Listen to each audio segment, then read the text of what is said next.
Baik, di sini saya akan menjelaskan analisis dan perancangan sistem pengelolaan kinerja berbasis KPI. Di sini saya mengambil studi kasus dari PT Riau Makmur Sejahtera, perusahaan manufaktur makanan. Baik, selanjutnya itu ada pendahuluan. Proses sistematis untuk mengukur, memantau, meningkatkan efektivitas kerja organisasi. Dan latar belakangnya itu sistem pengelolaan kerja yang ada saat ini masih bersifat umum, belum terukur, dan sulit untuk mengetahui area yang memerlukan perbaikan. Tujuannya yaitu yang pertama yaitu ada kelemahan sistem pengelolaan kinerja yang sedang berjalan. Yang kedua yaitu ada merancang model peningkatan kinerja berbasis KPI yang terukur dan objektif. Selanjutnya itu ada analisis sistem saat ini yang sudah ada, yaitu salah satunya penetapan tujuan kerja, penilaian tahunan, dan yang terakhir ada penanganan masalah. Kelemahannya yaitu tidak ada indikator yang jelas dan terukur. Yang kedua yaitu ada peningkatan subjektif oleh atasan. Yang ketiga yaitu ada tidak ada kaitan antara kinerja dan tujuan perusahaan. Yang terakhir yaitu ada umpan balik jarang dan tidak terstruktur. Jadi dampaknya itu produktivitas tidak maksimal, tingkat kesalahan produktivitas tinggi, dan motivasi karyawan yang sangat rendah. Konsep dasar KPI atau Key Performance Indicator, yaitu salah satunya adalah yang terukur menunjukkan keberhasilan dalam mencapai tujuan organisasi. Syarat KPI SMART yaitu ada S-nya spesifik, M-nya yaitu measurable atau dapat diukur, yang ketiga A-nya itu ada achievable, dapat dicapai, R-nya itu relevan, sesuai tujuan, T-nya itu time bound atau batas waktu. Fungsi KPI salah satunya sasaran kerja yang jelas, dampak penilaian yang objektif, fokus kerja, hal-hal penting.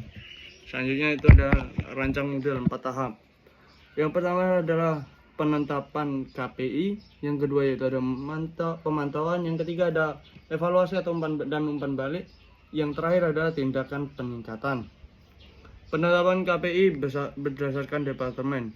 Produksi mencapai target produksi kurang dari 95%. Tingkat cacat produksi lebih dari 3%. Efisiensi penggunaan bahan bakar lebih kecil dari 92%. Penjaminan mutu produksi lolos uji kurang dari 97%. Penanganan masalah lebih dari 2 hari. Kepatuhan standar 100%. Pemasaran dan penjualan, pertumbuhan KPI penjualan kurang dari 12%, lebih dari 12%, kepuasan pelanggan lebih dari 4,5/5, retensi pelanggan lebih dari 85%. Pemantauan, evaluasi, dan umpan balik. Pemantauan frekuensi harian, operasional, mingguan, bulanan, kemajuan. Alat catatan kinerja, laporan departemen. Yang terakhir yaitu ada tindakan cari penyebab jika hasil di bawah target. Evaluasi dan umpan balik.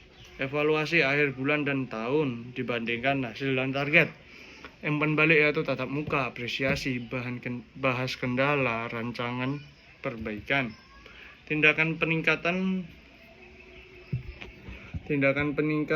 yang langkahnya yaitu ada perbaikan alur kerja dan sistem, pelatihan dan pendampingan jika kurang terampil, penghargaan bagi yang berprestasi, pembinaan bagi yang kurang, tinjauan ulang. Langkah penerapannya yaitu solusi ke seluruh karyawan, pelatihan bagi pemimpin, uji coba 3 bulan, lalu evaluasi, terapkan penuh, dan integrasi pada sistem SDM. Yang manfaat penerapan KPI: kinerja terukur, terarah, produktivitas meningkat, motivasi naik, keputusan berbasis data, budaya kerja positif. Selanjutnya itu kesimpulannya Saya ringkas saja, sistem memiliki banyak kelemahan, tidak terukur, subjektif, dan tidak terarah. Model berbasis KPI memberikan solusi yang sistematis dan objektif. Penerapan KPI menyelaraskan tujuan individu dan perusahaan demi keberhasilan jangka panjang. Dibutuhkan komitmen seluruh pihak agar sistem berjalan dengan efektif.